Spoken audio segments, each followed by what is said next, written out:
तुमचं दूध.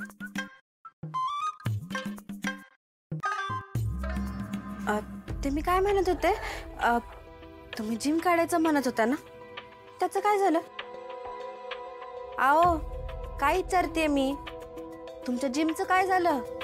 काय होणार आहे, पैसे नाही आहेत माझ्याकडे म्हणून सगळं थांबलंय. टाकायचे ना मला पण जिम, पण पैसे नाही आहेत ना. तू काय विचारतेस का? तू देणार आहेस पैसे का जाऊन तुझ्या भावाकडनं आणणार आहेस? उगाच नको ते विचारत जाऊ नको.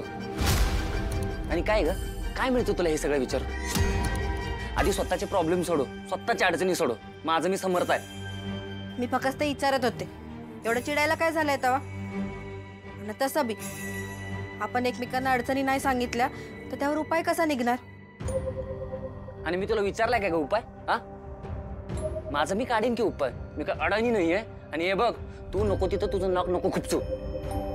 तुम्ही आधी स्वतःकडे बघा आणि सांगा मला, कसा काढणार तुम्ही उपाय? हे असं अजून किती दिवस चालत राहणार आहे? दिवसभर नुसतं मित्रांसोबत बाहेर फिरायचं, काहीच काम करायचं नाही, एक नोकरी धरायची नाही, सतत नोकऱ्या बदलत राहायच्या. ह्यानं काय मिळणार आहे आपल्याला? ए, उगाच तू मला शहाणपण शिकू नका. मला माहिती आहे मी काय करतोय आणि मला काय करायचं ते. एक दिवस माझ्याकडे पैसा येऊ दे, मग तुम्हाला सगळ्यांना दाखवतो मी कोण आहे. कसा येणार पैसा? सांगा ना, कुठून आणणार पैसा? हे म्हणजे असं झालं की रस्ता आधी मोकळा होऊ दे, मग मी त्याच्यावर गाडी चालवेन. पण असं नसतं, रस्ता कधीच मोकळा नसतो. आपल्यालाच गाडी घेऊन त्यावर उतरावं लागतं आणि गाडी कशी चालवायची हे शिकावं लागतं. तुम्हाला जर खरंच जिम काढायची असेल ना, तर कुठून तरी पैसा येईल, कोणतरी पैसा देईल. त्यासाठी वाट बघत बसण्यात काही अर्थ नाहीये. हे बघ, तू मला शहाणपणा शिकू नको सांग. माझ्याकडे पैसा पण येणार आहे आणि माझी जिम पण होणार आहे. मी श्रीमंत पण होणार आहे आणि माझं नाव पण होणार आहे. तुला ना मला काय बोलायचं बोल, मला किती हिनवायचं हिनव, पण एक दिवस माझ्याकडे पैसा येईल. आणि ज्या दिवशी पैसा आला ना, त्या दिवशी तुम्हाला सगळ्यांना दाखवणार. तुला मी माझ्या बाजूला पण नाही उभा करणार, कळलं काय?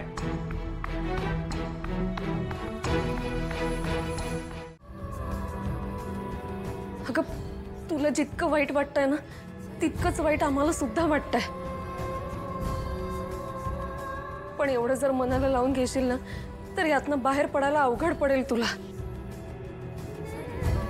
कालपासून मला काय वाटतंय ना वहिनी, ते फक्त मला माहितीये. भागू, अगं तुझं सगळं म्हणणं पटतंय ग. पण आजही तुला पूर्ण गाव सूर्याची बहीण म्हणूनच ओळखतं ना. पण मी आहे का दादाची बहीण? वहिनी, मानलेल्या बहिणीत आणि सख्या बहिणीत खूप फरक असतो. घरातल्या लोकांना काय वाटत नसेल, पण बाहेरची लोक मला दादाची मानलेली बहीण म्हणूनच बघणार आहेत. भागू, अगं तू लोकांचा का विचार करतेयस? तुझ्या दादाने तुला कधी अंतर दिलंय का? माहीत असून पण न सांगणं म्हणजे अंतर देणंच असतं वहिनी.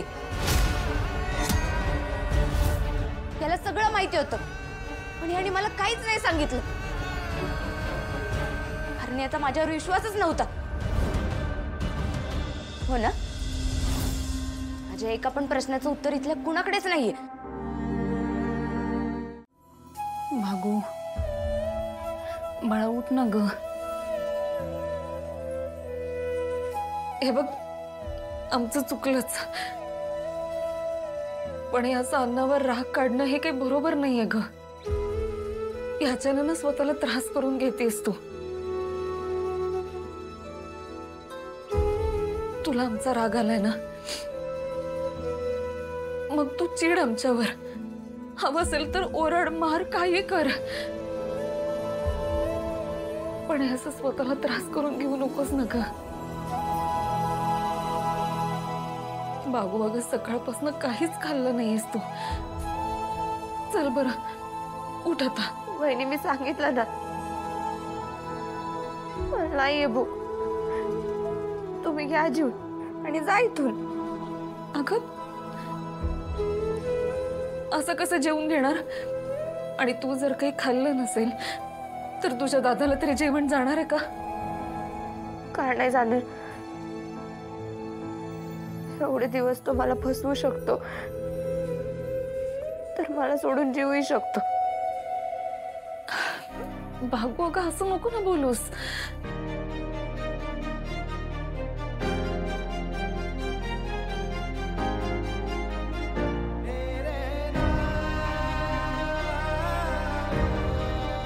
भागू, तुला माहिती ना उद्या आपल्या घरात घट बसणार आहेत.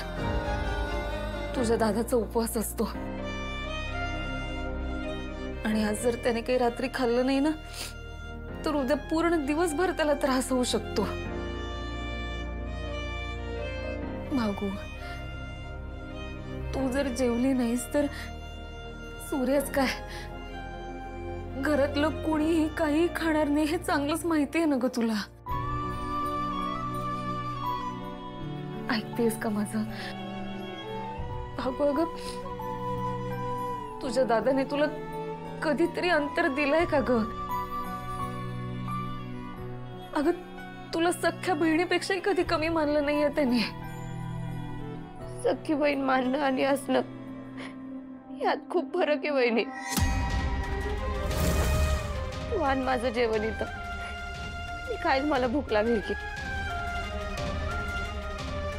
आणि त्याला सांग की तू जेवून घे. तुम्ही जर असं हट्ट केलं ना तर मी जेवणारच नाही. अगं अगं आमच्या सोबत जेवली असतीस तर. नाही म्हटलं ना, नका मला समजू, नाहीतर मी अन्न पाणी सोडेल.